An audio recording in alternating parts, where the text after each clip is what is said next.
Alors, rebonjour à tous, bienvenue sur DailyFX.fr, bienvenue au Wall Street Insider, il est 15h18, 19 pardon, 20 même. Nous sommes le 14 mars 2016, pas de vol à part quelques mouvements sur les matières premières. Bon, il y a eu des déclarations de la Russie, c'est toujours le même topo en fait, l'Iran qui est revenu sur le marché du pétrole.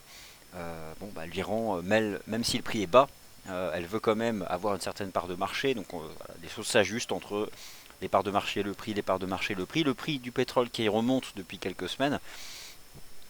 Discussions qui sont quotidiennes jusqu'au dimanche 20 mars, date où certains pays signeront un accord, mais d'autres non. Euh, D'ici là, la volatilité peut revenir sur ce marché qui reste quand même dans une dynamique de reprise. Je vais en parler. Les indices boursiers US suivent leur petit bonhomme de chemin. Je vous rappelle que c'est ouvert aux États-Unis, en tout cas à Wall Street, depuis presque une heure, hein, parce que voilà, il est 10h20 hein, sur la côte est des États-Unis. Il n'y a plus que 5 heures d'écart pendant 2 semaines entre Paris et New York et 4 heures d'écart entre Londres et New York, mais rassurez-vous, c'est provisoire. Dans 2 semaines, on récupère l'écart de 6 heures avec New York et Londres récupérera l'écart de 5 heures avec New York. Cet après-midi, ne cherchez pas sur l'agenda macroéconomique, il n'y a pas de statistiques, pas de publication majeure. Par contre, cette semaine, elle est énorme sur le plan macroéconomique. Au-delà des 4 banques centrales, il y a énormément de statistiques américaines. Et bien sûr, l'enjeu, c'est l'impact que cela aura sur le dollar US. Depuis ce matin, peu de nouveautés techniques, à part un peu de bruit en intraday, il n'y a pas grand-chose à dire. Je vais quand même revenir sur ce que fait le marché. Alors, je pense qu'à nouveau, il faut être prudent. C'est-à-dire que là, par exemple, vous pouvez regarder certains graphiques en données journalières. Donc, regardez l'US Oil en journalier, l'once d'or en journalier. Puis vous vous dites, mais ça, c'est peut-être le point de départ de chandelier de retournement. Sauf qu'encore une fois, le chandelier D1 de 15h22 n'a pas de sens en fait. Il n'existe pas, il donne pas de signal. Et il y a tellement d'exemples où, à la clôture, il avait une forme complètement différente que moi je vous invite à vous méfier. Alors on va regarder tous les marchés. Como, indice, FX. On va faire le point sur tous ces marchés. Et je commence par l'indice S&P 500. Haussier, donc pas de nouveauté, hein. Le marché se prolonge sa hausse. Les prix avancent avec le momentum. euh, Soutenu par le corps du 11 mars. Alors le 11 mars, l'avancée du 11 mars, hein, c'était au lendemain de la Banque Centrale Européenne. On le retrace que partiellement, donc c'est bon signe. Je pense pas que le S&P 500 repassera sous 2000 points, puisqu'il a mis tellement de temps à franchir ces 2000 points que bon, ce serait dommage de repasser en dessous. En tout cas, la base du chandelier du 11 mars, c'est 1988. Bon, voilà, c'est 1988, c'est le point bas du chandelier du 11 mars. C'est l'ultime niveau pour gérer son risque. Ultime niveau pour gérer son risque. Donc, si vous êtes long sur le SP500, mais que vous vous dites, bon, c'est bizarre, le pétrole, etc., etc., eh bien, considérez que si le marché efface et repasse sous le 11 mars, c'est terminé. Mais au-dessus, c'est pas terminé. Et donc, on peut toujours penser que au-dessus de ces 1988, précisément le plus bas de la bougie japonaise de la session du lendemain de la Banque Centrale Européenne, eh bien, on peut considérer qu'on peut viser les objectifs du double bottom du SP500 et donc notamment les 2033 points. US30, c'est le même topo. Je vise 17 400 et j'invalide sous les plus bas du 11, donc c'est 16 982. En Europe, bon, en Europe, il ne se passe rien en fait aujourd'hui, hein. On est collé sur les plus hauts du 10 et du 11. Alors les plus hauts du 10 c'était dans la demi-heure qui a suivi comment dire alors attendez, je vais réduire un peu certaines fenêtres pour éviter que le PC. Alors, ça va être un peu mieux comme ça. Ok, donc voilà, on est sur les plus hauts. Alors on a une jambe de hausse, voilà, qui est là, et là on fait un petit retracement. Bon, pour l'instant, le marché n'en sort pas vraiment, mais je pense que ça ne saurait tarder. on peut prendre, alors le niveau du CAC, bon bah voilà, on peut éventuellement faire des petits pullbacks, mais je veux dire ça reste quand même bien orienté. Je vais juste me mettre en D1. En D1, le cours de clôture du 11, 9891. Donc voilà, 9891, je pense que le CAC devrait se maintenir au-dessus, le DAX devrait se maintenir au-dessus, et le CAC c'était le niveau à franchir 4466. Bon voilà, 4466 en premier support. Bon, bah, en donné 4 heures, on fait pas grand chose. Hein. On fait depuis ce matin 4 petits chandeliers, donc un retracement assez léger, puisque voilà, je prends un ratio de retracement de l'impulsion depuis les points bas du 10, et on a dû faire, je sais pas, on a dû faire 10%. 10% de retracement, donc on devrait, je pense, tenir les 4466 et derrière repartir en avant. Le Bund qui réagit sur un support technique qui sont donc les précédents sommets d'année 2015, donc voilà, au-dessus duquel je reste positif. La bourse de Londres n'a pas profité du même élan que la zone euro suite aux annonces de la BCE, en tout cas suite à la clôture de Wall Street qui a fait suite aux annonces de la BCE, parce que si la BCE étant son QI et par exemple rachète de la dette corpo, c'est pas de la dette corpo britannique. Donc là il y a quand même un soutien en moins, en tout cas source de sous-performance pour la bourse de Londres. Lucas 100 qui reste dans son range entre 6066 et 6220. Donc n'oubliez pas que dans la hiérarchie des indices boursiers, c'est Wall Street le plus performant. D'ailleurs dans tout le choc de janvier-février, jamais les indices US ont cassé de support majeur. Donc pour les stratégies longues sur indice boursier, mieux vaut privilégier plus que jamais les indices US. Ce qui n'empêche pas que le DAX peut progresser davantage. Le DAX qui a atteint 10 000 points ce matin, peut-être même un peu plus, 10 041, mais toujours bien soutenu. Meilleur comportement relatif d'ailleurs que le CAC, puisque le CAC il est sur ses sommets en cours de clôture du 11, alors que le DAX reste au-dessus. Ça c'est donc pour le D1, et voilà, et en H4. Il y a un tout premier support sur le DAX que je vais mettre à 9900, qui était en fait le cours de clôture du piège du 10 mars, rappelez-vous le piège haussier. Alors bon, finalement ça a monté, mais dans un premier temps il y a eu un vrai piège, hein, puisque après on a quand même bien baissé. Donc le cours de clôture H4, c'est 9900.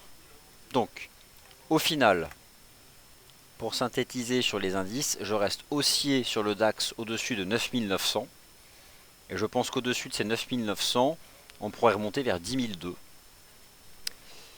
Quant au CAC 40, il est plus faible puisqu'on voit que le cours de clôture du chandelier H4, c'était un peu plus haut. C'était 4520, mais je reste quand même haussier sur le CAC 40. Et pour accélérer, techniquement, il faut vraiment casser 45,20. Et si on accélère au-dessus des 4520, on remontera chercher les 4582. Donc voilà, donc la séance du jour, je la lis comme une petite phase de consolidation latérale qui est très légère, hein, parce que je peux même pas trouver un ratio de Fibo qui retrace. Voilà, on fait même pas 10% en fait de la jambe de hausse là. Donc tout ça reste quand même un ensemble bien orienté. Alors, et ça devrait le rester avec cette perspective, donc de voir la Fed ne rien faire cette semaine. Et lorsque la Fed ne renforce pas sa politique monétaire, c'est encore perçu par les marchés comme une bonne chose. Parce que voilà, on ne veut pas que ce soit trop brutal, la remontée des taux aux États-Unis. Les matières premières. Alors, les matières premières, le gold, ça la question, je ne vais pas passer à travers. Il est là. L'once d'or, donc voilà la première chose que je vais faire. Je mets le chandelier D1. Donc en D1, on voit que ça baisse, on se dit, bon ok, alors admettons quand même qu'en données journalières, il y a une structure en avalement baissier, et qu'au fond, depuis le point de départ de la hausse de l'once d'or, c'est la première fois qu'on a un avalement baissier. Ok, ça c'est une chose. En données hebdomadaires, pas grand chose. Je dirais que l'once d'or reste bien orientée. En fait, la seule chose qui serait techniquement négative sur une séance, c'est de briser 1237. Ces 1237 sont plusieurs choses à la fois. Tout d'abord, c'est le premier support sur un graphique de long terme. Donc c'est le cours de clôture de l'accélération de la première semaine de février. Et d'autre part, ce niveau, vous le retrouvez plusieurs fois. Et on le retrouve ici, donc, venant confirmer une ligne de tendance, cette fois-ci sur un graphique intraday. En l'état, mon opinion sur l'once d'or reste une opinion positive, et ce, tant que le métal jaune tient son premier support à 1237. Alors, je vous ai proposé la même vue de marché le 10. Le marché a fait un plus bas à 1237. Il est reparti. Derrière, il n'a pas fait de nouveau plus haut. Ça, c'est un fait. Mais il n'a pas non plus cassé de support. Donc, tant qu'il ne casse pas de support, eh bien, voilà, je vais rester haussier dessus. Les pétroles. Alors, lorsque je regarde Lucas Oil en D1, je me dis, ils vont casser une ligne de tendance, peut-être une div. En D1 sur l'US Oil, c'est encore plus parlant, peut-être une div, D1 baissière. Alors il y a plusieurs choses. La première, en données journalières, bah là, je ne peux pas l'utiliser parce que ça n'existe pas. En 4 heures, bon alors 4 heures, ouais, ça commence un peu à réverser. Mais regardez, vous avez l'ancien canal, ici d'où on est sorti par le bas.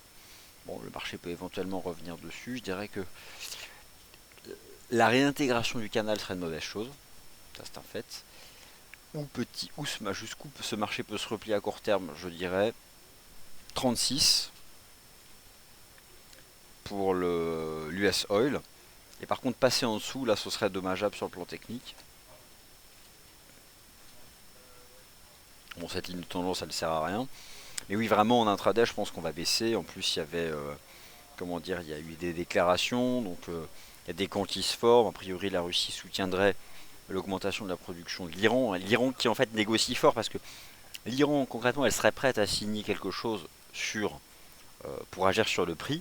Mais si les États membres s'accordent aussi pour lui laisser une certaine part de marché.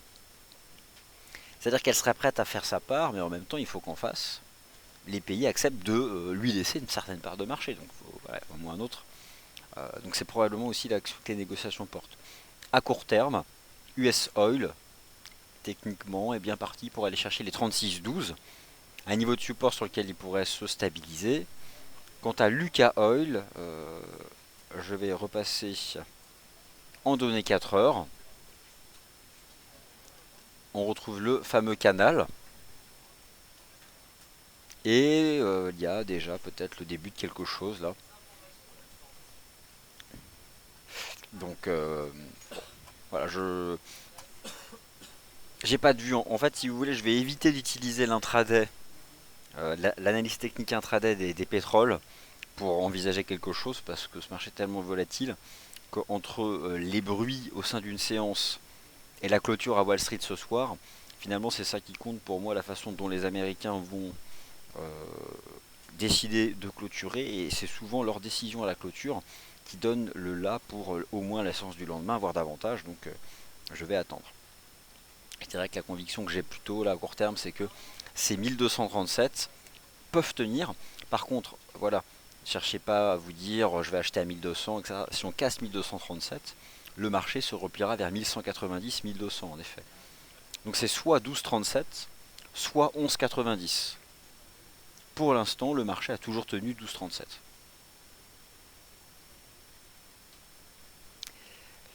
Le marché d'échange, pas de nouveauté depuis ce matin, hormis une. C'est le GBP USD, alors qui commence à plafonner. Il n'y a pas d'actualité.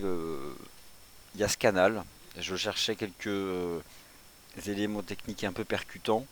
Ce canal, il est quand même important parce qu'au fond, il existe depuis la cassure des 1,50. Et rappelez-vous, en décembre dernier, lorsque le GBP USD a cassé les 1,50, c'est là où on a commencé à proposer des stratégies techniques baissières sur le GBP. Donc c'est le canal en fait de la baisse des derniers mois. Après, on se reprend quand même depuis début mars, mais on a bien enchaîné. Il est possible qu'on ait une phase de transition latérale entre 1,4250 et 1,44. C'est ce que le marché commence à faire. Un range entre 1,4250 et 1,44, dont il peut sortir par le haut. C'est-à-dire que là, le canal bloque un peu la reprise. Mais si USD devait faiblir cette semaine,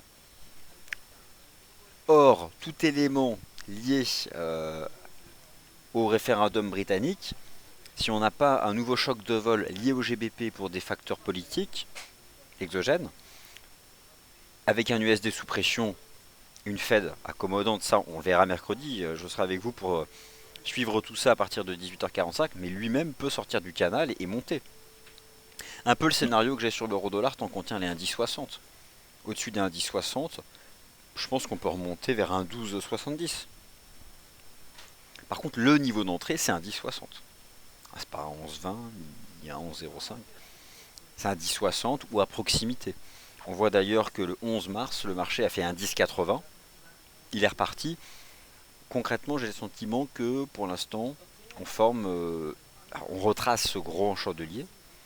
Mais c'est pareil, hein, le point bas, le point haut. On n'a même pas retracé 38,2. D'ailleurs, ce qui est intéressant, c'est que ces 38,2 sont à 10,60. Donc j'ai plutôt le sentiment là que l'euro-dollar nous fait une espèce de range après avoir fait un joli mât haussier. Regardez si je le décompose en A4, en H4 pardon. On a le grand corps du 10 et là j'ai le sentiment qu'on fait une phase de transition latérale dont on n'a pas encore la forme définitive hormis la partie haute qui est une oblique et pas suffisamment en bas d'éléments pour en déduire une quelconque figure technique. Mais je pense qu'on va faire un range entre ces 10,60 et cette oblique, quelque chose comme ça, avant l'impulsion qui peut faire remonter donc ce marché vers les indices 60 dollars. Les 1,1270 pardon. USD Yen, il y a zéro volatilité à court terme sur ce marché. Et ça va changer la nuit prochaine avec le statu quo attendu de la Banque centrale du Japon. Vous avez ici la dernière fois que la BOJ a pris une décision de politique monétaire, c'était le 29 janvier. Baisse des taux, l'USD Yen qui s'envole pour annuler toute la hausse le lendemain et perdre environ 1200 pips.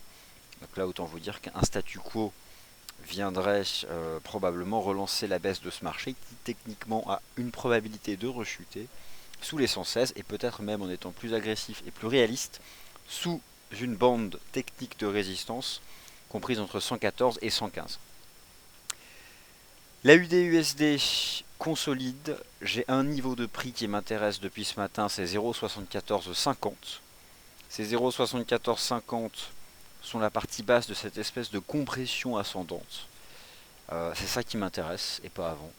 Attention, la nuit prochaine, il y a les minutes de la Banque de réserve d'Australie qui agiront sur la UD. Simplement, rappelons que depuis le début de l'année, les décisions de politique monétaire de la Banque centrale d'Australie ont renforcé la UD. Alors la nuit dernière, il y a eu des chiffres sur les transactions réalisées par carte bancaire. C'est important, ça a toujours un impact, c'était mauvais.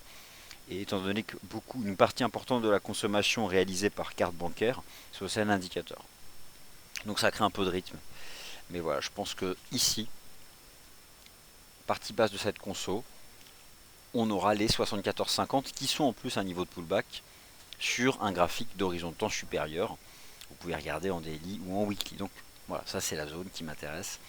Et je pense qu'il faut laisser le marché se replier dans cette direction. Allez, maintenant je vais répondre à vos questions en laissant donc, ce graphique intraday de l'eurodoll. Donc vous voyez, si on regarde un peu l'historique récent, on voit bien la force du niveau des indices 60 et pour l'instant ce range que l'on fait après avoir fait un mât haussier. Donc j'ai quand même le sentiment voilà, qu'on fait une compression avant, derrière de remonter. Alors je vais partager tous vos graphiques. Vous voyez qu'il n'y a pas de publication macro et pas beaucoup de vol. Et je vais m'appuyer sur vos commentaires. Alors le premier qui est un commentaire de Brown Teddy. Alors sur la USD, on va peut-être avoir notre pullback à 0,7450. C'est en effet, c'est ce que le marché a l'air d'être parti pour ça. Alors, bonjour visiteurs, j'ai pris pour habitude d'ouvrir l'US 30 à 15h30 pour trader le DAX. Alors pendant 2 semaines, c'est 14h30, l'ouverture des marchés US. Donc c'est la même chose. Hein. La vol elle va être décalée d'une heure. Enfin, la vol qui habituellement arrivait sur le marché heure de Paris entre 15h et 15h30 jusqu'à la fin du mois de mars, elle arrive entre 14h et 14h30. Non, parce qu'aux États-Unis, ils n'ont pas modifié les horaires d'ouverture de la bourse. C'est juste l'écart, le décalage horaire qui a changé avec l'Europe. Mais au final, rien n'a changé en fait.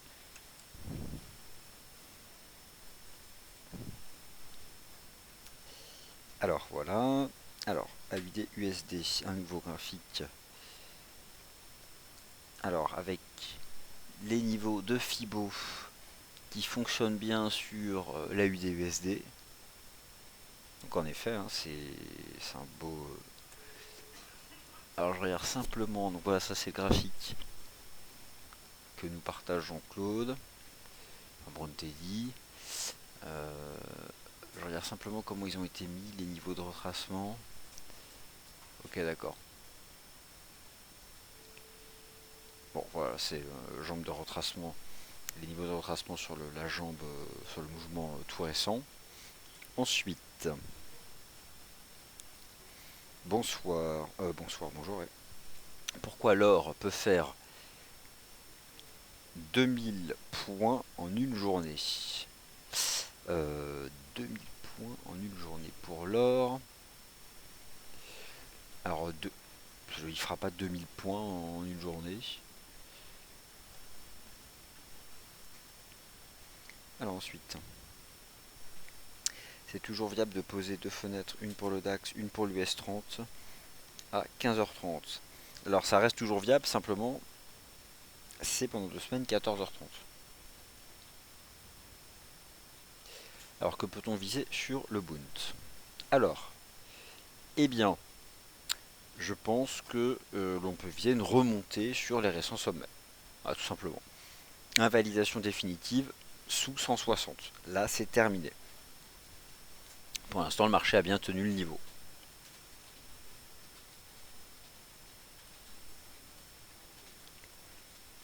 Alors, ensuite, USD Yen, shorté à 117, coupé avant la Fed. Eh bien, moi j'aurais tendance à considérer que ça reste toujours une stratégie de moyen terme fiable. Que là, à court terme, on ne fait pas grand chose. Hein, donc, si le marché avec la BOJ ce soir revient chercher cette zone de prix, je pense qu'elle est idéale pour vendre.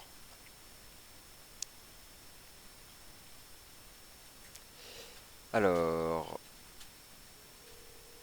oui, donc enfin, pour la UD, moi je vais pas, j'ai pas de biais en fait pour les figures chartistes, hein, biseau d'élargissement, tout ce que vous voulez, peu importe, c'est juste deux lignes de tendance. Je pense qu'on va aller chercher le bas, mais je vois pas ça comme une figure de sommet, hein, c'est juste du H4. C'est même pas vraiment une figure en fait, c'est juste deux lignes de tendance obliques. Pas de souci avec ça. Après, c'est sûr que lorsqu'on regarde un peu le D1, on progresse quand même, on a quand même enchaîné hein, depuis le 29 février. 2 semaines de hausse, mais bon, non, je m'inquiète pas, je m'inquiète pas. Je pense que 74,50 peut vraiment tenir le marché.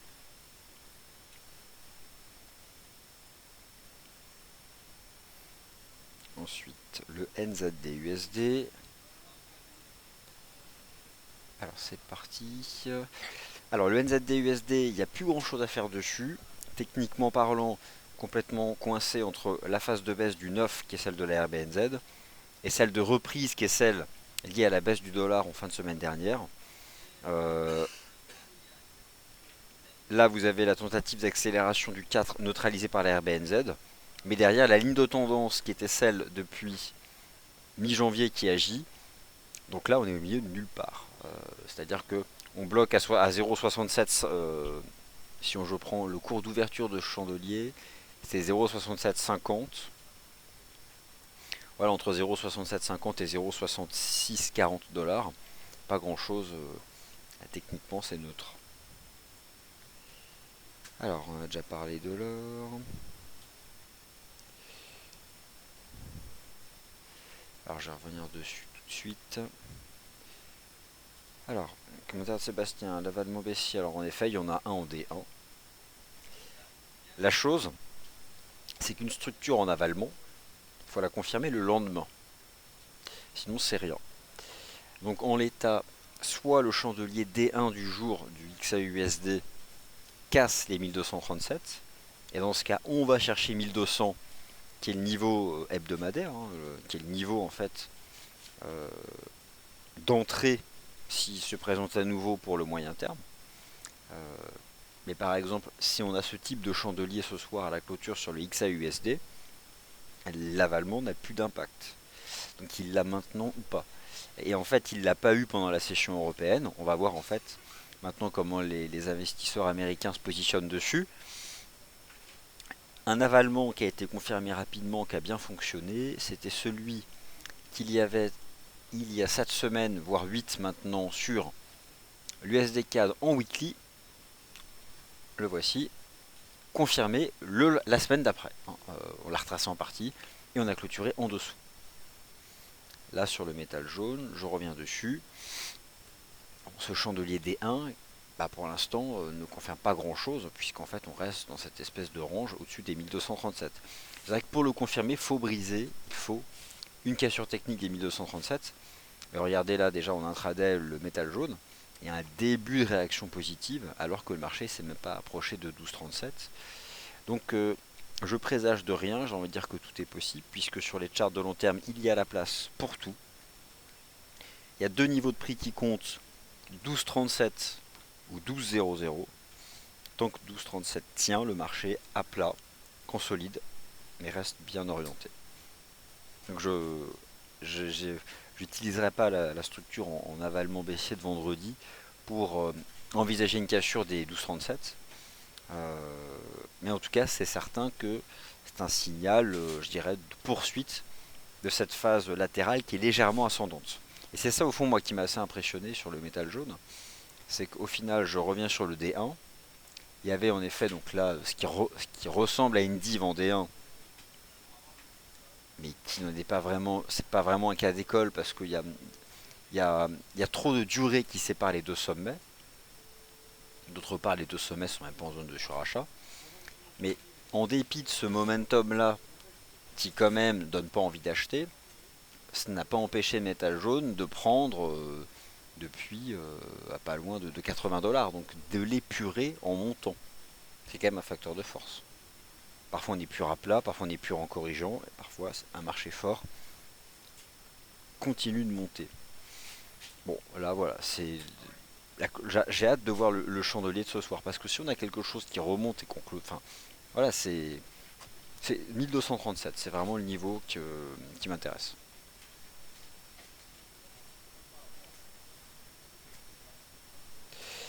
Alors, pas forcément, non.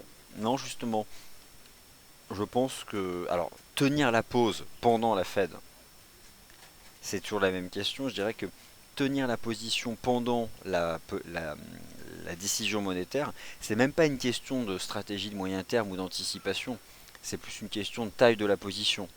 C'est-à-dire que tenir une position short de court terme sur ce marché pendant la Fed, c'est sûrement risqué. Parce que la position de court terme a souvent beaucoup de leviers.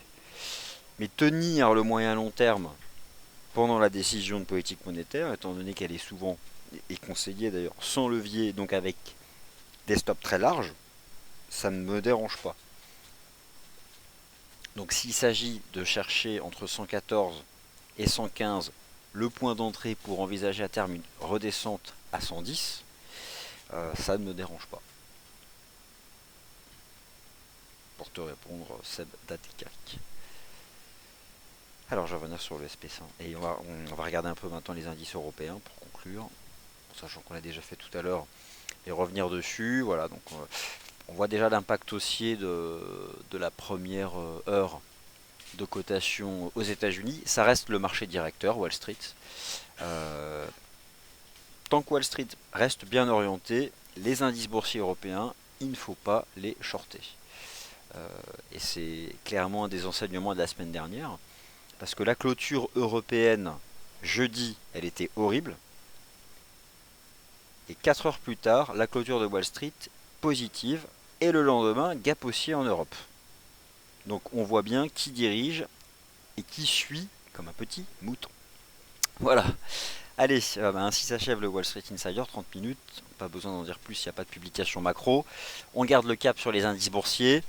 Je garde mon cap baissier sur l'USD cette semaine, ainsi que les stratégies sur la plupart des taux de change. Attention donc au gold, un peu de faiblesse aujourd'hui, mais ne craignez pas non plus la chute tant qu'on tient les 12,37, par contre, ce serait en effet une mauvaise chose d'avoir une clôture des 1 sous le support. Là, on irait peut-être chercher les fameux 1200. Et enfin, donc, un dernier graphique que je poste, qui est celui de visiteur, qui montre sur la UDUSD une zone de résistance. C'est en effet 0,76. Hein, c'est une zone de résistance technique. Mais je remontre ce graphique donc, que vous nous partagez. Moi, j'accorde plus de poids en fait ici au piège baissier à la grosse diff weekly. Ça, c'est ce que j'appelle moi du rythme de marché. C'est ce qui permet d'avoir des oscillations entre impulsion, range. On a une zone de prix qui crée donc le début d'un range ou d'une conso. C'est certain. Donc je ne sais pas combien de temps on va rester sous 76. Par contre, j'ai une conviction qu'on se maintiendra au-dessus de 73, 50, 74. Peut-être qu'on va prendre le temps de faire un gros range, quelque chose comme ça, ou un triangle. Mais derrière, j'envisage le dépassement des 76.